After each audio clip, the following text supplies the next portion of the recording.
PNC, America's Black News Channel. Watch us on all major cable providers and major streaming platforms. Finally, news that speaks to us. We all have front row seats to the drama in Kim Kardashian and Kanye West's relationship, whether we want to or not. Their love affair played out in songs and reality TV, now in tatters all over social media. It doesn't matter if you're a Team Kim or Team Ye or just rooting for the entertainment. There are four people who are caught up in the middle. Their kids, North, Saint, Chicago, and Psalm, are all innocent bystanders in this train wreck of their parents' marriage. But you don't have to be a celebrity to feel your world turned upside down when mommy and daddy fight. It affects a lot of us. Joining us now is Dr. Rosalind Pitts-Clark. She's a licensed psychologist and owner of Pitts Psychological Services. And Dr. Pitts, thank you so much for joining us here today to talk about this very important situation. When it comes to Kim and Kanye, because they're celebrities, it's almost impossible to shield their children away from all the madness and all the information that's out there. But common folks, when they're going through a divorce, what can they do to shield their children from the drama? So we have to remember that the person that we are divorcing is not the person that we married. So we normally work in a spirit of collaboration, but when we divorce, the strife, the difficulty, the drama just bubbles to the surface. So when we're working with our kids and we're trying to ease them through this transition, the first thing that we have to do is take a beat and remember that we are the adults and the children are the most important. So we have to come together as a collaborative force so that we can support our children. They cannot see us divided. Dr. Roz, what you're saying makes perfect sense to reasonable people everywhere.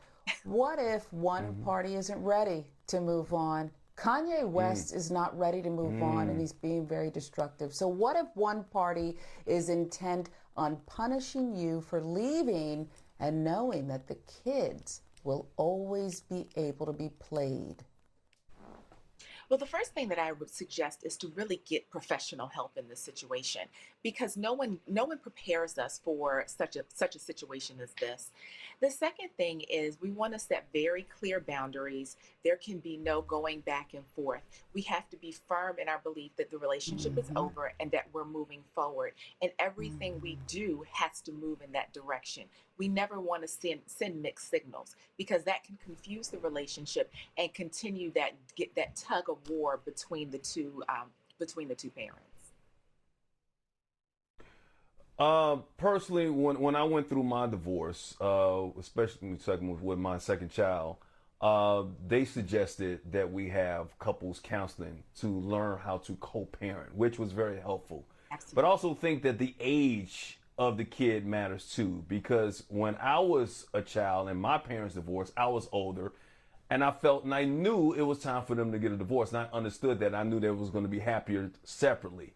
But when I got a divorce and my child was young, she didn't understand. So how much does the age of the child matter when it comes to getting that counseling or getting that help needed to better explain to the child exactly what's going on between mommy and daddy? So age is a huge factor. As you said, you were older when your parents separated. So you understood, you said, you know what, it's better if they're separate and they're happy. But for younger children, their biggest concern is, what about me? What happens to me? Am I going to see mommy and daddy at the same pace or same rate that I've been seeing them? Am I going to live in the same house? Are we going to have to move?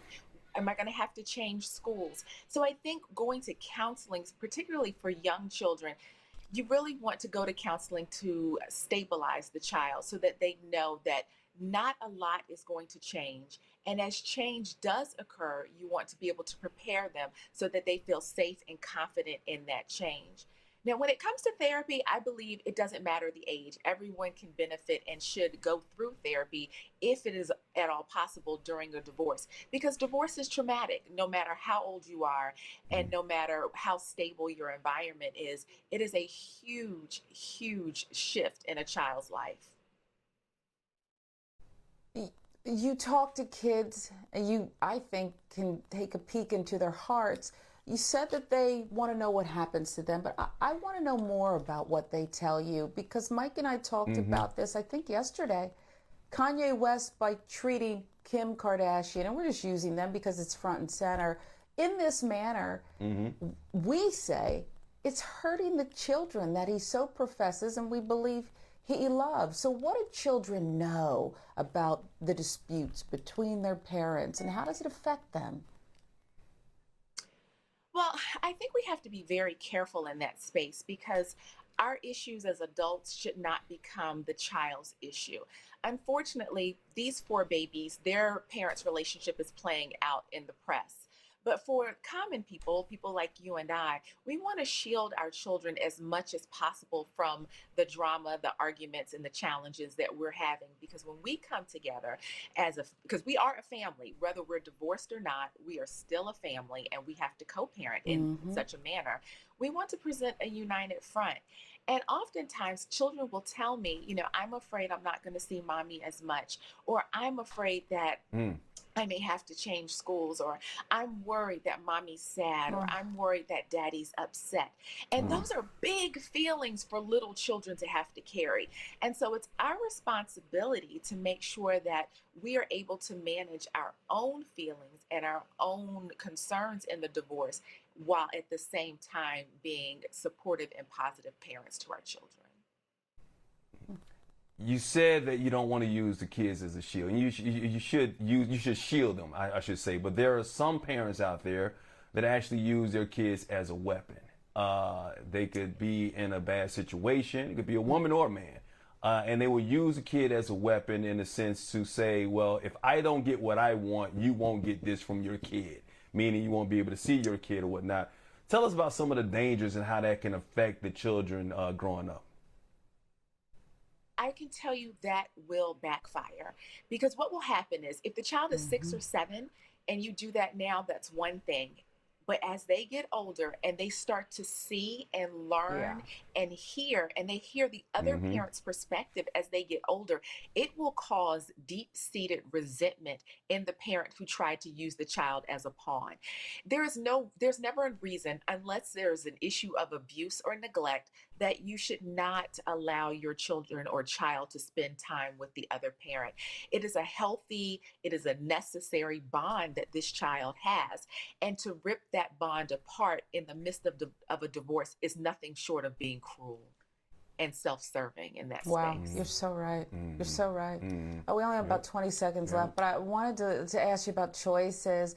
I left my daughter's father when she was not even 1. And she sees him all the time. And I sometimes pose, because I'm so cognizant of it, the choice to her, even if it's, say, my weekend. Do you want something else? Should we be giving choices? Because sometimes I feel like children tense up and they don't want to be the deciders.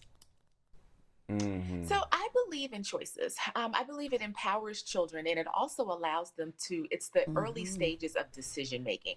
Now, when I say choices, I mean very small choices, like depending on the age. Do you want the red plate or the green plate? As they get older, do you want to wear this or do you want to wear that? But I definitely think choices help to ground children now and also in the future. And as they move forward, they will be able to make informed choices by the examples and the opportunities that you have, as a parent, have provided them through the years. Wow, this is probably my favorite segment. Boy, we need you back. We need more of you in our lives. We both have gone through this. I'm sure our viewers do as exactly. well. We just Doctor, put her on retainer. We need you. And is she in Atlanta? She's in Atlanta. Yeah. Okay, and to get the information, Dr. Rosalind Pitts Clark. Very special conversation. Thank you so much for your insight, and I do hope you'll be back. Yeah. Appreciate it. Thank Absolutely. you. Thank you so much for having me.